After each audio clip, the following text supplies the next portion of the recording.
इस फिक्र में गुंचे जर्द हुए, इस सोच में कलियां सूख गई। आईने गुलिस्तां क्या होगा, दस्तूर बहाना क्या होगा। ए मौज हवादिस इनको भी दो चार थपेड़े हल्के से, कुछ लोग अभी तक साहिल पर तूफान का नजारा करते हैं।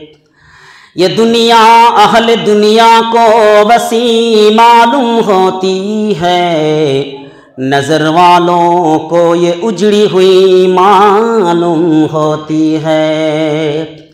ये किसने कर दिया सब दोस्तों से मुझको बेगाना, मुझे अब दोस्ती भी दुश्मनी मालूम होती है। न जाए मेरे इस खंदा लबी पर देखने वाले, के लब पर जख्म की भी दो हंसी मालूम होती है।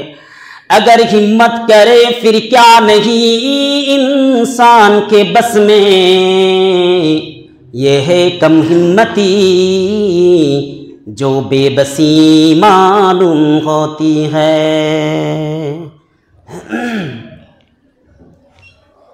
सम्मानित मुस्लिम समाज, पर्दार आड़ालेर मा ओ भगिनीगण,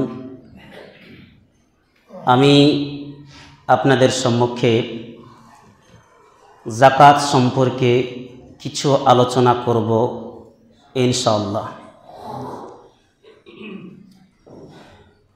जाकात एटा आरबी शब्द। कुराने आल्लाह ताआला जा दिए कयेकटी शब्द बोलेছেন, যেমন কদ আফলাহা মান যাক্কাহা। আরেক জায়গাতে আছে কদ আফলাহা মান তাযাক্কা। তার মানে কদ আফলাহা মান যাক্কাহা, যেই ব্যক্তি নিজের আত্মাকে পবিত্র রাখলো সে কামিয়াব হয়ে গেল। কদ আফলাহা মান তাযাক্কা, কদ আফলাহা মান যাক্কা, তার মানে একই মানে আসছে। যেই ব্যক্তি নিজের তার আত্মাকে বা নিজেকে সমস্ত রকম পাপ থেকে বাঁচিয়ে রাখলো সে কামিয়াব হয়ে গেল, সে সাকসেসফুল হয়ে গেছে, লাভবান হয়ে গেছে। আমরা অনেক খুঁজতে যাই, ওই ব্যক্তি কামিয়াব, এই ব্যক্তি হচ্ছে লাভবান সাকসেসফুল, এই ব্যক্তি উত্তীর্ণ হয়ে গেছে, এই ব্যক্তি নিজের উদ্দেশ্যতে পৌঁছে গিয়েছে। কেউ চাকরি পেলে পরে আমরা বলি যে এই ব্যক্তি কামিয়াব হয়ে গেছে। কেউ একটা বড় সড়ো যদি বিজনেস করে বলি যে এই ব্যক্তি কামিয়াব হয়ে গেছে। আর কিছু, তার মানে কোনো ব্যক্তি দুনিয়ার পিছনে যদি সাকসেসফুল হয়ে থাকে আমরা তাকে বলি এই ব্যক্তি কামিয়াব, কিন্তু আল্লাহর কাছে এই ব্যক্তি কামিয়াব নয়, ইসলামে এই ব্যক্তি কামিয়াব নয়। তাহলে কে কামিয়াব? কামিয়াব হলো সেই ব্যক্তি যেই ব্যক্তি নিজের আত্মাকে প্রসিদ্ধ রেখেছে, নিজের আত্মাকে পাক পবিত্র রেখেছে, সেই ব্যক্তি হচ্ছে কামিয়াব। আল্লাহর কাছেও কামিয়াব, নবীর কাছেও কামিয়াব, সাহাবীর কাছে কামিয়াব, ইসলামেও কামিয়াব, জান্নাতেও কামিয়াব। তাহলে এই ব্যক্তি হলো কামিয়াব। আমরা যদি কামিয়াব খুঁজতে যাই অনেকগুলো আয়াত আছে, তার মধ্যে একটা কামিয়াব ওটাও বলা হয়েছে ফামান যুগজিয়া আনিন নারি ওয়া উদখিলাল জান্নাতা ফাকাদ ফাজ ওয়া মাল হায়াতুদ দুনিয়া ইল্লা মাতাউল গুরুর। আল্লাহ রাব্বুল আলামিন সূরাতুল আল ইমরানের মধ্যে বলেন কুল্লু নাফসিন দাইকাতুল মাউত, প্রত্যেকটা মানুষকে মৃত্যুর স্বাদ গ্রহণ করতে হবে, সকলকে মরতে হবে। দুনিয়াতে সারা জীবন কোনো মানুষ বাঁচার জন্য আসে নাই, সকলকে দুনিয়া ছেড়ে চলে যেতে হবে। তারপরে আল্লাহ তাআলা বলছেন ওয়া ইন্নামা তুওয়াফাউনা উজুরাকুম ইয়াউমাল কিয়ামা, কিয়ামতের দিন প্রত্যেকটা মানুষকে বদলা দেওয়া হবে, কিয়ামতের দিন প্রত্যেকটা মানুষকে তার কীর্তির কর্মের ফল দেওয়া হবে। ফামান যুহজিয়া আনিন নারি ওয়া উদখিলাল জান্নাতা ফাকাদ ফাজ ওয়া মাল হায়াতুদ দুনিয়া ইল্লা মাতাউল গুরুর। ফামান যুহজিয়া আনিন নারি ওয়া উদখিলাল জান্নাতা ফাকাদ ফাজ, ওই ব্যক্তি থেকে সাকসেসফুল কামিয়াব কে হতে পারে, লাভবান কে হতে পারে, উত্তীর্ণ কে হতে পারে, যাকে আল্লাহ তাআলা জাহান্নাম থেকে বাঁচিয়ে নিয়েছেন। ওয়া উদখিলাল জান্নাহ, জান্নাতে প্রবেশ করানো হয়েছে। আল্লাহ তাআলা নিজেই বলছেন ফাকাদ ফাজ, সেই ব্যক্তি হলো কামিয়াব। তারপরে আল্লাহ তাআলা বলছেন ওয়ামাল হায়াতুদ দুনিয়া ইল্লা মাতাউল গুরুর, তোমরা জেনে রাখো দুনিয়ার যা কিছু আছে সবই হলো একটা ধোকার জায়গা, প্রতারণার জায়গা। সব কিছু হচ্ছে ধোকা। দুনিয়াতে নিজের ছেলেও ধোকা, নিজের মাও ধোকা, নিজের ভাইও ধোকা, নিজের বাবাও ধোকা। তার দৃষ্টান্ত আপনারা দেখেছেন, মা বউতে মিলে একটা তার জওয়ান বেটাকে মেরে দিল, সব ধোকা, কোনো মূল্য নাই। আল্লাহ বলছে দুনিয়া ধোকা, আর মানুষ বলছে না ধোকা নয়, দুনিয়াকে ভালোবাসতে হবে। আল্লাহ তাআলা যখন বললেন আমাল হায়াতুদ দুনিয়া ইল্লা মাতাউল গুরুর, দুনিয়াতে যা কিছু দেখছো সবই হচ্ছে প্রতারণা, সবই হচ্ছে ধোকা। এই দুনিয়া আপনাকে কেমন করে ফাঁকি দিয়ে যাবে জানেন? আপনি বুঝতেও পারবেন না যে কিভাবে আমাকে দুনিয়াতে ফাঁকি দিয়ে চলে গেছে, দুনিয়া আমাকে ফাঁকি দিয়ে চলে গেল। আপনি যদি পরীক্ষা করতে চান যে দুনিয়া আমাকে কিভাবে ফাঁকি দিয়ে যায়, তাহলে পারে আপনি এক মুঠ পানি নেবেন হাতে করে, অযুত ট্যাঙ্কি আছে, কলগুলো আছে, কল থেকে পানিগুলো হাতে এক মুঠ পানি নেবেন, বেশি নয় মাত্র 30 সেকেন্ড থাকবেন পানিটা নিয়ে, দেখবেন একটুকু পানি নেই, সব হাত থেকে ধোকা দিয়ে চলে গেছে। তার মানে আপনি ক্যাপচার করতে পারলেন না। দুনিয়াটা হচ্ছে সেরকম, আপনি দুনিয়ার জন্য যা কিছু করছেন সব কিছু দেখা যাবে কি যে দুনিয়াটা আমাকে সব ধোকা করে রেখে দিয়েছে, আমি যত যা কামিয়েছিলাম সব কিছু ধ্বংস করে দিল। ওই জন্য তো আল্লাহ রাব্বুল আলামিন তিনি বলছেন ইন্নাল্লাযীনা কাফারু ওয়া মাতু ওয়া হুম কুফফারু ফালান ইয়াকবালা মিন আহদিহিম মিলউল আরজি যাহাবা। কিয়ামতের দিন আল্লাহ পাক রব্বুল আলামিন যখন কাফেরের জন্য জাহান্নাম হয়ে যাবে, আল্লাহ পাক রব্বুল আলামিন বলবেন তুমি জাহান্নামে চলে গেছো, তোমার ঠিকানা জাহান্নাম, রেজাল্টে তুমি জাহান্নাম লেখা আছো। তখন সে কাফেরটা বলবে আল্লাহ তাআলা আমি দুনিয়ার যা কিছু আছে সব কিছু তোমাকে আমি দান করে দিলাম, দুনিয়াতে সোনা দানা যত যা আছে জমিন ভর্তি সমস্ত সোনা আপনাকে দিয়ে দিলাম, আল্লাহ তুমি আমাকে বাঁচিয়ে নাও। আল্লাহ তাআলা বলছে কবুল করা হবে না। ওয়া মাতু ওয়া হুম কুফফারু ফালান ইউকবালা মিন আহাদিহিম মিলউল আরজি যাহাবা। জমিন ভর্তি যদি আপনি সোনা আল্লাহ পাক রব্বুল আলামিনকে যদি মুফতে দিতে চান, আল্লাহকে যদি গিফট করতে চান, আল্লাহকে যদি বলেন আল্লাহ পুরো পৃথিবী ভর্তি আমার সোনা আছে, তুমি সোনাটাকে নিয়ে নাও, আমাকে জাহান্নাম থেকে মুক্তি দাও, আল্লাহ তাআলা বলছেন তাও সেটা গ্রহণ করা হবে না। দুনিয়াতে যদি আমাকে দিতে চাইতে সেটা আলাদা কথা ছিল। তাহলে বোঝা গেল কি, এই দুনিয়া থেকে ওই দুনিয়াতে যখন আমরা গমন করব তখন আর আমাদের কোনো নালিশ আমাদের আল্লাহ তাআলা কথাবার্তা শুনবে না, যতই আল্লাহর কাছে কাকুতি মিনতি করি না কেন, যতই আল্লাহর কাছে চাই না কেন। চলেন তাহলে যাকাত এটা পবিত্র জিনিস, নিজের সম্পদকে পবিত্র করে। যারা যাকাত বের করেন, যাকাত বের করার কারণে যে আপনার সম্পদ আছে এই সম্পদটাকে কি করে? পবিত্র করে। আর আপনি যদি যাকাত বের না করেন তাহলে পরে ওই সম্পদটা আপনার নাপাক হয়ে থেকে গেল, ওই জন্য যাকাত বের করতে হয়। ওই যে বললাম না আমি যে যেই ব্যক্তি নিজের আত্মাকে প্রসিদ্ধ করলো সে ব্যক্তি কামিয়াব হয়ে গেল। তো আপনি যখন আপনার ধন সম্পদ থেকে যাকাত বের করবেন তখন মালটা নাপাক ছিল, এবার পবিত্র হয়ে গেল।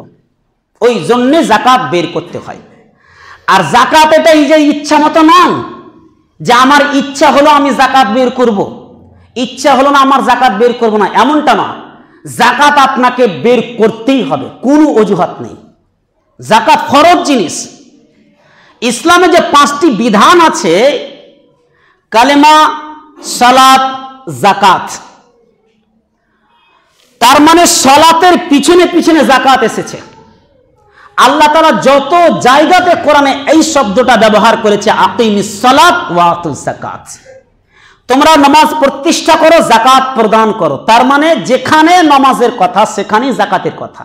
যাকাতে এত গুরুত্বপূর্ণ জিনিস, প্রত্যেকটা প্রভাবশীল ব্যক্তি, প্রত্যেকটা ধনী ব্যক্তি, প্রত্যেকটা ধনবান ব্যক্তি যদি যাকাত বের করে নিজের সম্পদ থেকে, তাহলে মাদ্রাসার যে সমস্ত আলেম ওলামাগুলো ভিখারির মতো ছুটছে দাঁড়ে দাঁড়ে, এরা ছুটবে না। সম্মান দিয়েছি আমরা, আলেমদের সম্মান দিয়েছি, এই হচ্ছে আলেমদের সম্মান, ইজ্জত দিলাম। প্রত্যেকটা মানুষ যদি সঠিকভাবে যাকাত বের করে, তাহলে মাদ্রাসার ওই সমস্ত আলেম ওলামাগুলো রোজার মাসে আপনাদের কাছে অপমান হতে আসবে না। কিন্তু আমরা সঠিকভাবে যাকাত বের করিনি। সঠিকভাবে যদি প্রত্যেকটা মানুষ যদি যাকাত বের করে, গরিব বলে কেউ থাকবে না। যতগুলো অসহায় ব্যক্তি আছে, কোটি কোটি মানুষের যাকাত বের হবে। এক একটা মানুষের 1 লাখ, 2 লাখ, 1 কোটি, আরব কোটি পর্যন্ত যাকাত বের হবে। সঠিকভাবে যাকাত বের করে, আনুমানিকভাবে যাকাত বের করে দেয়, এই ব্যক্তিও জাহান্নামে যাবে। যে আইডিয়াতে যাকাত বের করে দেয়, আন্দাজে যাকাত বের করে দিলে না, গণনা করে আপনাকে যাকাত বের করতে হবে। তাহলে কি বোঝা গেল? যাকাত আমাদের, যাকাত বের করলে পারে মালটাকে পবিত্র রাখে। এখন আমি 4টা জিনিস আপনাদের সামনে নিয়ে এসেছি। 4টা জিনিস হচ্ছে, 1 নম্বর, যাকাত কি লোগों के ऊपर फर्ज है। যাকাত কাদের ওপরে ফরজ, কাদের ওপরে কম্পালসারি ফরজ, একেবারে দিতেই হবে। তো যত রকমের ধনী ব্যক্তি আছে, মালদার ব্যক্তি আছে, সমস্ত ব্যক্তির উপরে যাকাত ফরজ। চলেন, যাকাত কিসকো দেনা চাহিয়ে, যাকাত কাদেরকে দিতে হবে, এর প্রমাণ আল্লাহ তাআলা সূরা তওবার 7 নম্বর আয়াতে আল্লাহ তাআলা উল্লেখ করেছেন। 7 নম্বর আয়াতে যাকাত দেওয়ার যে খাতগুলো বর্ণনা করেছেন, ওই 8টি খাতে আপনাকে যাকাত দিতে হবে। 8টি জায়গাতে আপনাকে যাকাত দিতে হবে। 8 ধরনের মানুষকে যাকাত দিতে হবে, এর বাইরে কিন্তু নাই। আল্লাহ তাআলা তিনি বলেছেন, ইন্নামাস সাদাকাতু লিল ফুকারা, নিশ্চয় সাদকাতুল ফিতর, নিশ্চয় যাকাত লিল ফুকারা, গরিবদের জন্য। তাহলে 1 নম্বর কাদের জন্য যাকাত? গরিবদের জন্য। গরিব মানে একেবারে অসহায়। আর যারা গাড়ি নিয়ে এই যে গান বাজনা বাজিয়ে বেড়াচ্ছে, এরা তো গরিব না। এদের বাড়িঘর চেক করে দেখবেন, এদের দিনে হাজার হাজার টাকা ইনকাম আছে, এরা ব্যবসা বানিয়ে ফেলেছে। এদেরকে দিলে আরো পাপ হবে, এদেরকে দিলেই পাপ হবে, আপনার দান কাজে লাগবে না। যেই লোকটা 1 বেলা খাবার আছে, 2 বেলার জন্য চিন্তা ভাবনা করতে হয়, সেই লোকটা হলো গরিব। বলেন তো এমন ব্যক্তি পাওয়া যাবে? পাওয়া যাবে না। একটা ঠেলা গাড়ি নিয়ে বেড়ায়, আর খবর নিয়ে দেখবেন 5,000, 6,000, 7,000 করে দিনে ইনকাম আছে। প্রত্যেকটা মানুষ যদি 5 টাকা করে দেয়, কত দূর ঘুরে চিন্তা করেন। তার মানে 10 টাকা, 20 টাকা, 50 টাকা, 100 টাকা, 500 টাকা পর্যন্ত দেখে দেয় লোকটার পা হাত দেখে। একদিন যদি বের করে, একদিন যদি বের হয় দানের জন্য, 1 বছর বসে খাবে। কিন্তু না, এটা অভ্যাস বানিয়ে ফেলেছে। আপনার থেকে বড় লোক আছে, কোথায় আমরা টাকাগুলোকে নষ্ট করছি। তাহলে গরিবকে হলো একেবারে অসহায়, যার বাড়ি ঘর কিছু নাই, সেই ব্যক্তি হলো গরিব। তাহলে গরিবদেরকে দিতে হবে। নম্বর 2, ওয়াল মাসাকিন, মিসকিনদেরকে যাকাত দিতে হবে। তাহলে মিসকিন কোন ব্যক্তি? মিসকিনের ব্যাপারে গরিব থেকে মিসকিন একটু ভালো আছে, তার মানে আজকের যদি খাবারের ব্যবস্থা হয়ে যায় কালকের জন্য ওকে চিন্তা করতে হবে, এই হলো মিসকিন। কেউ কেউ আবার বলেছে মিসকিন হচ্ছে ওই ব্যক্তি যার থাকার জায়গা নেই কিংবা থাকার জায়গা আছে, মাসাকিন। আচ্ছা, তাহলে 2 নম্বর হলো মিসকিনদের যাকাত দিতে হবে। 3 নম্বর হচ্ছে ওয়াল আমিলিন, কর্মচারীদের দিতে হবে, যারা যাকাতের জন্য কর্ম করে, কাজ করে। মাদ্রাসার জন্য অনেক মাওলানা আছেন, মাদ্রাসার জন্য যে সমস্ত মাদ্রাসাগুলো আছে সেই সমস্ত মাদ্রাসা থেকে বিভিন্ন রকম আদায়কারী আছে, তাদের একটি হক রয়েছে। আপনি একটা বড়লোক মানুষ, আপনি ব্যস্ত মানুষ, বিজি মানুষ, একটা লোককে আপনি রেখে দিয়েছেন সারাদিন তুমি যাকাত বন্টন করবে, ওর জন্য একটা হক আছে, ওকে একটা হক দিতে হবে। কেন? ডিউটি পালন করছে, আপনার দায়িত্ব আপনার ছিল, কিন্তু আপনি ব্যস্ত মানুষ, আপনি ব্যবসায়িক মানুষ, আপনি এদিক ওদিকে যাচ্ছেন, ওখান থেকে এখান থেকে ফোন আসছে, কল আসছে, ছুটাছুটি করছেন, ওই জন্য একজনকে আপনি রেখে দিয়েছেন, ওকে একটা হক দিতে হবে। তাহলে বোঝা গেল কি আমিলিনা, যারা কর্ম করে যাকাতের জন্য যারা কাজ করে তাদের একটা হক রয়েছে। 3 নম্বর হলো। 4 নম্বর ওয়াল মুআল্লাফাতে কুলুবুহুম। মুআল্লাফাতে কুলুবুহুম মানে হচ্ছে যারা আমাদেরকে আকৃষ্ট করে, মহব্বতের দিকে অন্তরকে যারা আকৃষ্ট করে, মানে হচ্ছে কে গায়র মুসলিম, নন মুসলিম, যারা ইসলাম গ্রহণ করেছে নতুন ভাবে, তাদের একটা হক রয়েছে, তাদের বাড়ি ঘর থাকে না।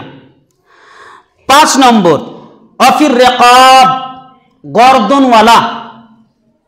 গর্দনওয়ালা বলতে কোনো ব্যক্তি জেলে আছে, কোনো ব্যক্তি বন্দী হয়ে আছে, জেলে আছে, কিংবা কাউকে ধরে রেখেছে, এখন ডিমান্ড করেছে, আপনি যদি 10,000 টাকা না দেন তাহলে এই লোকটা ছাড় পাবে না। তো ওই যে ওর গর্দনটাকে ছাড়ানোর জন্য, ওকে মুক্তি দেওয়ার জন্য, ওকে স্বাধীন করার জন্য আপনারা যাকাত দিতে পারেন।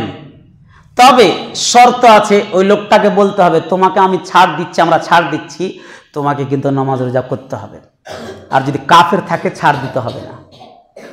ও যদি শর্ত লাগিয়ে দেয় যে হ্যাঁ ইনশাআল্লাহ আমি বাকি জীবনটা আল্লাহ তাআলার ইবাদত বান্দেগি করে অতিবাহিত করব, তাহলে ওকে মুক্তি দেওয়ার চেষ্টা করবেন। 6 নম্বর ওয়াল গারিমিন, ঋণগ্রস্ত ব্যক্তি যারা আছে, যাদের প্রচুর পরিমাণে ঋণ হয়ে গেছে। এককালীন বড়লোক ছিল, এককালীন কি ছিল? বড়লোক ছিল, কিন্তু হঠাৎ করে দেখা গেল যে তার ঋণ হয়ে গেছে, প্রচুর ঋণ হয়ে গেছে। তার ছেলের পিছনে, মায়ের পিছনে, বাবার পিছনে টাকা পয়সা খরচ করেছে, ডাক্তার দেখিয়েছে, বড় বড় ডাক্তার দেখেছে, এত বিশাল বড় একটা রোগে আক্রান্ত হয়ে যাওয়ার কারণে টাকা পয়সা সব বাড়ি থেকে চলে গেছে, বাড়ি গাড়িও বিক্রি করে দিয়েছে, এখন ঋণে বেচারা ঋণগ্রস্ত হয়ে গেছে। ওই জন্য ওই ঋণ কলা দিতে হবে যাকাত। আর 7 নম্বর ওয়াফি সাবিলিল্লাহ, আল্লাহর রাস্তাতে দিতে হবে। আল্লাহর রাস্তা যেমন বললাম মাদ্রাসাগুলো আছে, এইগুলো হচ্ছে ফি সাবিলিল্লাহ, আল্লাহ সুবহানাহু ওয়া তাআলার রাস্তাতে দিতে হবে। মাদ্রাসাতে যদি যাকাত না দেন মাদ্রাসা চলবে কি করে?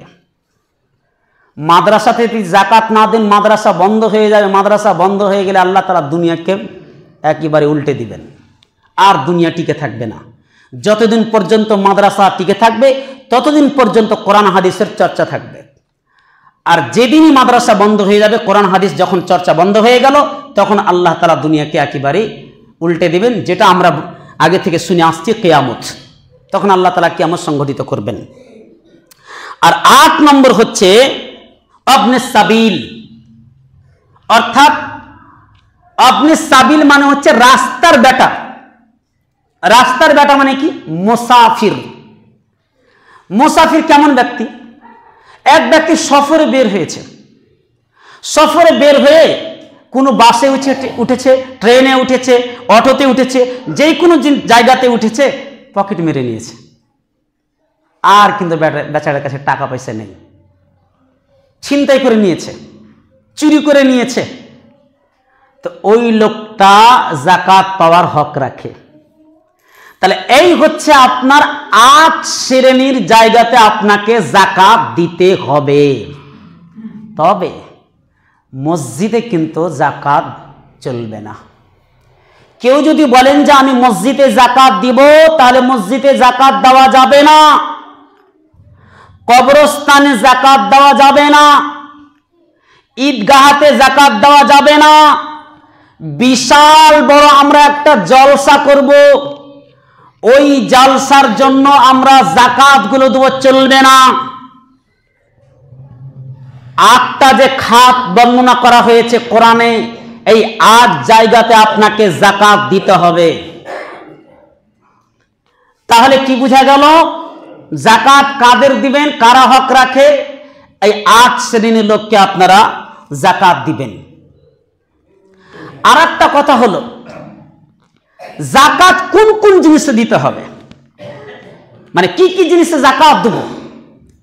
তো যাকাত স্বর্ণ রূপা আছে, স্বর্ণ রূপা আছে, টাকা আছে, তারপরে আপনার উট, গরু, ভেড়া, ছাগল, দুম্বা, এই সমস্ত জিনিসগুলোতে যাকাত দেওয়া যাবে। ফসলও যাকাত দিতে হবে, তবে ওটা উশর হবে, ওটা যাকাতে পড়বে না, উশরে পড়বে। এবার চলেন স্বর্ণটা সংক্ষেপে জানতে চাই। স্বর্ণর যাকাত আমরা কিভাবে বের করব? 20 দিনারের নিচে যাকাত হবে না। মৌলানা সাহেব বুঝে আসল না 20 দিনার মানে কি? 20 দিনার মানে হচ্ছে 85 গ্রাম, কেউ কেউ বলছে 105 গ্রাম, তো বেশিরভাগই 85 গ্রাম বলেছেন। 85 গ্রাম যদি কারো কাছে যদি স্বর্ণ থাকে, তাহলে সেখান থেকে যাকাত বের করবেন। মা বোনেরা একটু ভালো করে শুনেন, যদি আপনাদের অলংকার থাকে, আপনাদের যদি গহনা থাকে, সোনার উপর যদি থাকে, সেখান থেকে যাকাত বের করবেন যদি 20 দিনার হয়। মৌলানা সাহেব কতটা যাকাত বের করব? তাহলে 20 দিনারে 40वां হিস্সা, 40वां হিস্সা মানে 20 দিনারটাকে আপনি 40 ভাগ করবেন, তার 1 ভাগ যাকাত দিতে হবে। বুঝে আসলো মা? এটা মাথাতে কুলাই না, সহজভাবে বলে দেন। তাহলে সহজভাবে হলো 7.5 ভরি সোনার যতটা টাকা হবে, তার 2.5% আপনাকে যাকাত দিতে হবে। বুঝতে পারা গেল? তাহলে কাউরি যদি 7.5 ভরি যদি সোনা থাকে, 7.5 ভরি, সেখান থেকে আপনাকে দিতে হবে যাকাত 2.5%, তার মানে 1025 টাকা। এরকম ভাবে আপনাকে যাকাত বের করতে হবে। তো এই হচ্ছে আপনার যাকাতের নিয়ম। এটা স্বর্ণ।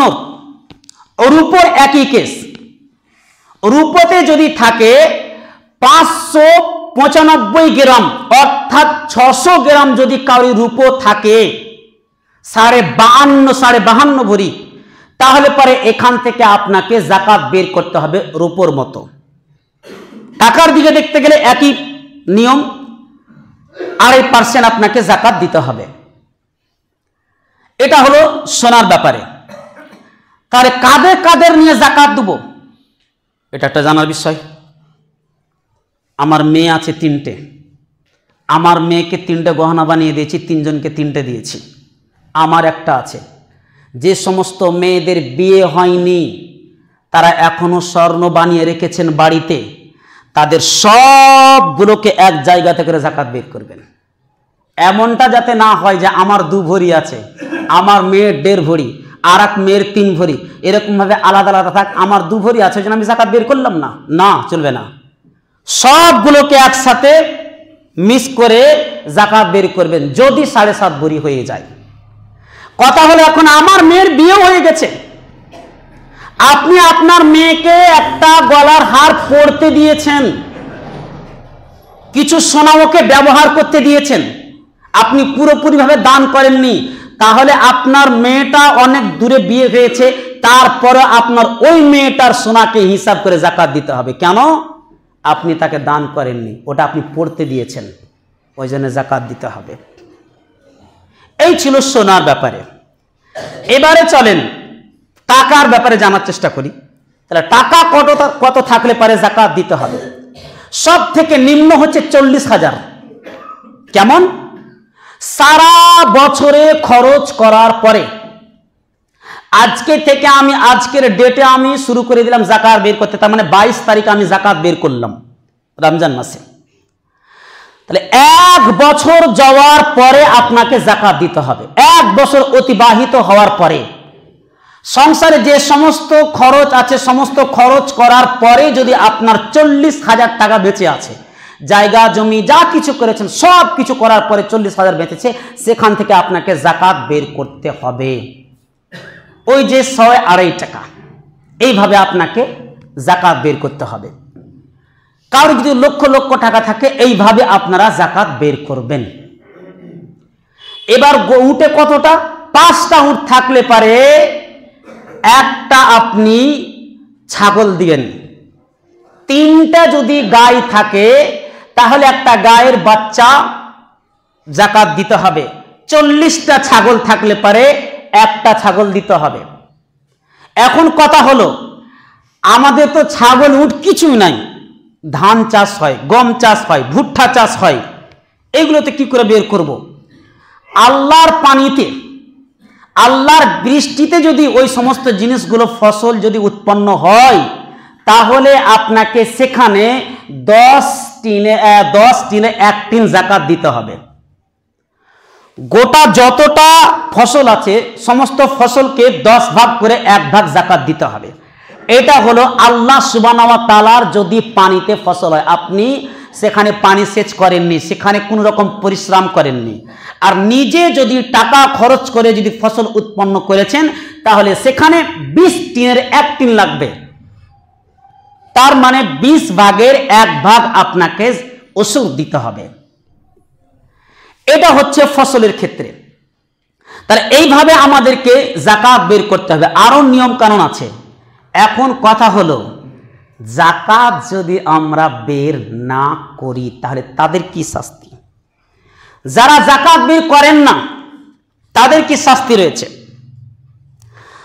আল্লাহ রাব্বুল আলামিন সূরা তাওবাতে তিনি বলেন, ওয়াল্লাযীনা ইয়াকনুদুনা আদ-দাহাবা ওয়াল ফিদ্দাতা ওয়া লা ইউনফিকুনাহা ফী সাবিলিল্লাহ ফাবাশশিরহুম বিআযাবিন আলীম।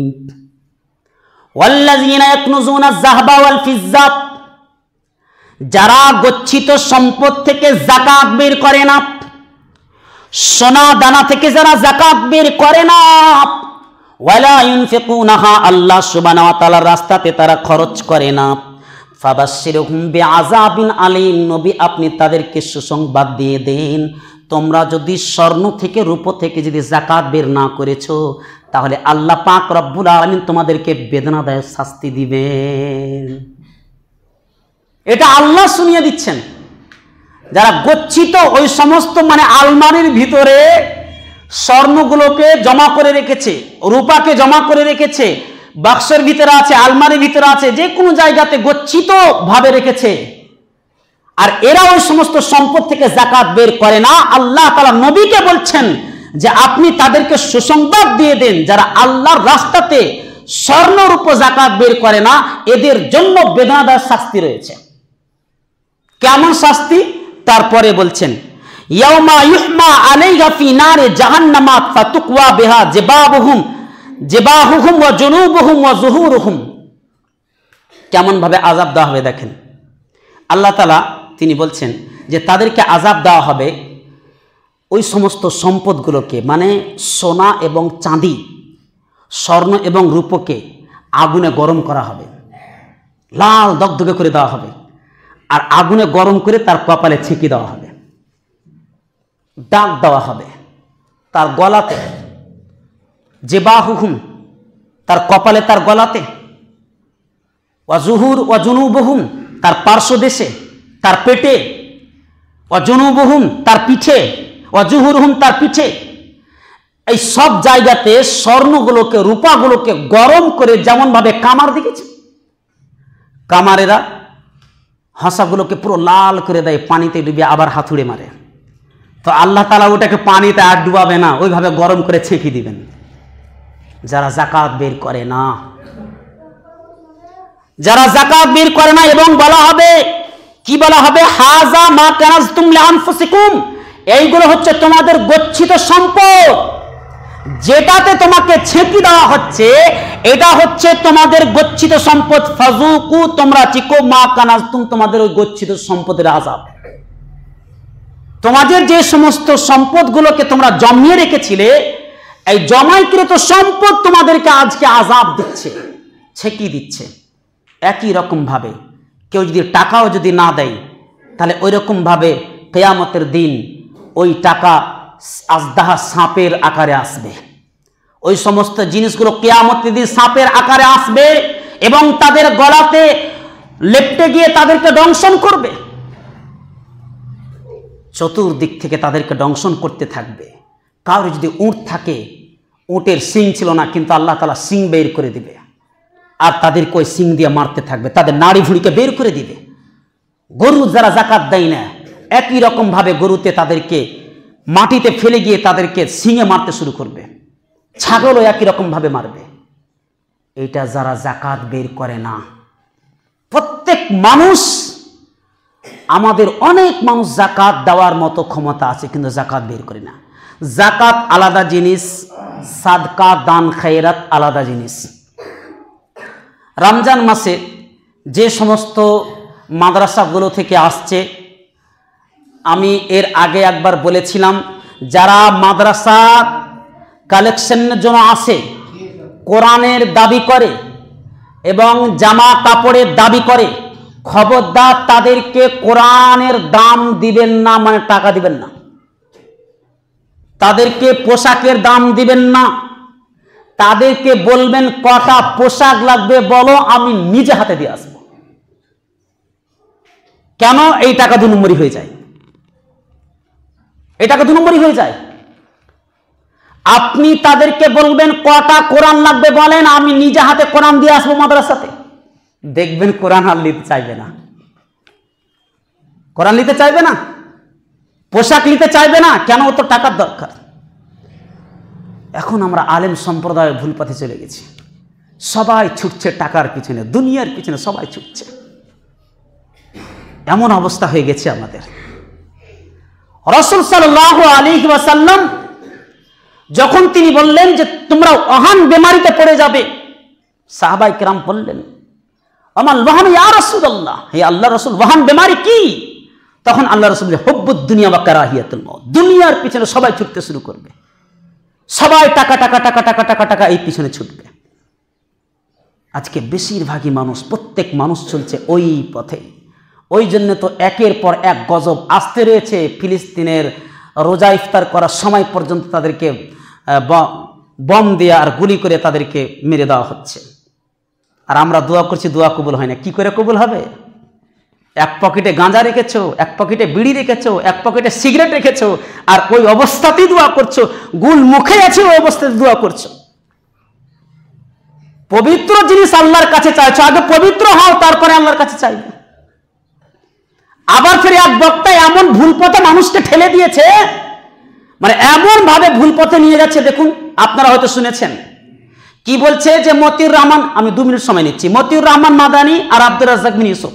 আব্দুর রাজ্জাক বিন ইউসুফ বললে জুমার দিনে 2 আযান দেওয়া বিদআত। অপরপক্ষে মতিউর রহমান মাদানী বলছে বিদআত বলা যাবে না। কেন? এটা হযরত উসমান রাদিয়াল্লাহু তাআলা আনহুর জামানায় প্রচলিত ছিল। তখন এই বক্তা কি বলছে মধ্য থেকে, মতিউর রহমান মাদানী বলছে যে বেদাত বলা যাবে না, আব্দুর রাজ্জাক বিন ইউসুফ বলছে বেদাত বলা যাবে। এখন আমরা সাধারণ মানুষ কি করব? এই কথা বলে গিয়ে একবারে জাহান্নামের পথে নিয়ে যাচ্ছে তাদেরকে। কি? কারো কথা শুনতে হবে না, কারো কথা শুনতে হবে না। এত বড় বড় মাদানী মুলবি, তাদের ব্রেনে কথাটা আসলো না। এই মূর্খ জাহেল অজ্ঞর ব্রেনে এই কথাটা আসলো যে কারো কথা শুনতে হবে না, একটা করে বাড়িতে কোরআন তরজমা রেখে দেন, আমল করেন, সঠিক পথে থাকবেন। আউযুবিল্লাহ। এমনটা যদি হতো তাহলে পরে সাহাবীরা আল্লাহ রসুলের কাছে দিন নিতেন না, নিজে নিজে আমল করতেন। তাবিরা সাহাবীদের কাছে দিন নিতেন না। তাবিরা তাবিদের কাছে দিন নিতেন না, মুহাদ্দিসিনে কেরামের কাছে তার ছাত্ররা দিন নিত না। এতগুলো পৃথিবীতে মাদ্রাসা হয়ে আছে, মাদ্রাসা হওয়া দরকার ছিল না, নিজে নিজে বাড়িতে কোরআন পড়ো। বক্তা গুমরা করে দিয়েছে, মানুষকে গুমরার পথে নিয়ে যাচ্ছে। এগুলো তার দোষ নয়, দোষ হচ্ছে সাধারণ মানুষের। আপনারা বুঝতে পারছেন আমি কার কথা বলতে চাইছি? এমনটা যদি হয় তার মানে এখানে বোঝা যাচ্ছে কি মতিউর রহমান মাদানী আর আব্দুর রাজ্জাক মিয়া ইউসুফ দুজনেই ভুল পথে আছে। ওই জন্য বলছে তুমি কোরআন বাড়িতে রাখো, আমল করো, একটা হাদিসের সেট বাড়িতে রাখো, আমল করো। কিন্তু আল্লাহ তাআলা তো অন্য কিছু বলছে। আল্লাহ তাআলা বলছেন কুল হুয়াল কাদিরু আলা আইয়াবাসা আলাইকুম আযাবান মিন ফাওকিকুম আও মিন তাহতি আরজুলিকুম আও ইয়ালবিসাকুম শিয়াআন ওয়া ইউযিকা বাসাকুম বাযা বায উনজুর কাইফা নুসাল্লিফুল আয়াতি লাআল্লাহুম ইয়াফকাহুন। সূরা আনামে আল্লাহ তাআলা বলে দিয়েছেন, হে নবী সাল্লাল্লাহু আলাইহি ওয়াসাল্লাম আপনি বলে দেন আল্লাহ তাআলা ক্ষমতা রাখে তোমাদের মাথার উপর থেকে আযাব নিয়ে আসার, তোমাদের পদতল থেকে আযাব নিয়ে আসার এবং তোমাদেরকে বিভিন্ন দলে বিভক্ত করার, একটি দলের উপরে আরেকটা দলকে নিপীড়িত করার, আসাদান করার তিনি ক্ষমতা রাখেন। তাহলে আল্লাহ নিজে বলছে যে বিভিন্ন দলে বিভক্ত করা আল্লাহ ক্ষমতা রাখে, এখানে আল্লাহ নিজে বলছে। আর কি রাসূল সাল্লাল্লাহু আলাইহি ওয়াসাল্লাম দোয়া করেছিলেন, আল্লাহ আমি তোমার কাছে তিনটি জিনিস চাইছি। একটা জিনিস হলো যে তুমি আমার উম্মতকে দুর্ভিক্ষ ভাবে মারবে না, অনাবৃষ্টিতে মারবে না, না খেতে পেয়ে যেন না মারা যায়। 2 নম্বর, আমার উম্মতকে তুমি ফেরাউন এবং নূহ আলাইহিস সালামের সম্প্রদায়ের মতো ডুবিয়ে মারবে না। আর 3 নম্বর, আমার উম্মতের মধ্যে ইখতিলাফ, মতভেদ, মতনৈক্য, ঝগড়া, ফাসাদ যেন না থাকে। তখন আল্লাহ রাসূল বলছে প্রথম 2টি দোয়া আল্লাহ তাআলা কবুল করলেন, 3 নম্বর দোয়া কবুল করলেন না। তার মানে ইখতিলাফ কিয়ামত পর্যন্ত থাকবে। এই গাধা তো অন্য রাস্তা দেখিয়ে দিচ্ছে। সবাই যদি কোরআন নিজে নিজে, সাধারণ মানুষ একটা আরবি শব্দ বুঝে না, ও যদি বাংলা কোরআন যদি পড়ে পড়ে যদি তর্জমা করতে শুরু করে, তাহলে আমি যদি বলি ইয়াকা নাবুদু ওয়া ইয়াকা নাস্তাইন, হে আল্লাহ তোমারও ইবাদত করি, তোমারও কাছে সাহায্য চাই, সাধারণ মানুষ কি বুঝবেন যে ঠিক বলছে মুফতি সাহেব, মানেটা না, মানে ঠিক হয়নি। তোমারই ইবাদত করি, তোমার কাছে সাহায্য চাই, এরকম মানে ছিল। কিন্তু তোমারও ইবাদত করি, তোমার কাছে সাহায্য চাই, এরকম যদি আমি মানে রেখে দিই, ওটাই বলবে। যেমন মূর্খ এক বক্তা বলছে তুলকাহুল মারআতু লিআরবাইন লিমালিহা ওয়া লিহাসাবিহা ওয়া লিজামালিহা। সাধারণ মানুষ যদি নিজে নিজে কোরআন পড়ে তাহলে কতটা ক্ষতির পথে যাবে, কতটা গুমরা পথে যাবে, এটা আপনাদের আমি বলতে চাইছি। কি বলতে চাইছি? তুলকাহুল মারআতু লিআরবাইন লিমালিহা। এখানে আল্লাহ রাসূল বলছেন যে মেয়েদেরকে বিয়ে করা হয় 4টা জিনিস দেখে, তার সম্পদ দেখে, তার সৌন্দর্য দেখে, তার হাসব নাসব দেখে, তার দিনদারি দেখে। এখন এক বক্তা বলছে মেয়েদেরকে বিয়ে করো। কোথায় আল্লাহ তাআলা আল্লাহ রাসূল মাফুলের সেগা ব্যবহার করেছে, আর এখানে তো আমরের সেগা ব্যবহার করছে, মানে হুকুম, আদেশ। কিন্তু হাদিসে তো হুকুম নেই। হুকুম যদি হতো তাহলে এটা কম্পালসারি ওয়াজিব হয়ে যেত। কিন্তু অশিক্ষিত বক্তা মানে করছে তোমরা বিয়ে করো মেয়েদেরকে 4টি জিনিস দেখে। আউযুবিল্লাহ। যেখানে আল্লাহ রাসূল আদেশ করেনি এখানে আদেশ করে দিলে, এইরকম হচ্ছে, পথভ্রষ্ট হবে। এইভাবে নিজে নিজে যদি কোরআন পড়ে আমল করে এরকম পথভ্রষ্ট হবে। অবশ্যই আপনাদের কাছে ইখতিলাফের সমস্যার সমাধান হচ্ছে কি, যখন 2টি সহি জিনিস থাকবে, এটাও সহি আকীদার আলেম, ওটাও সহি আকীদার আলেম, তখন দুটোর মধ্যে যে কোনো একটা আমল করলেই পারে সমস্যার সমাধান হয়ে গেল। একেবারে সরল পথ। এই সরল পথকে বাদ দিয়ে বেকা পথ দেখিয়ে দিচ্ছে। এখন একজন বলছে 2 আযান বেদাত, একজন বলছে 2 আযান বেদাত বেদাত বলা যাবে না। তাহলে যেটা আপনার ইচ্ছে যাবে সেটা আমল করেন, এটাই হচ্ছে সমস্যার সমাধান।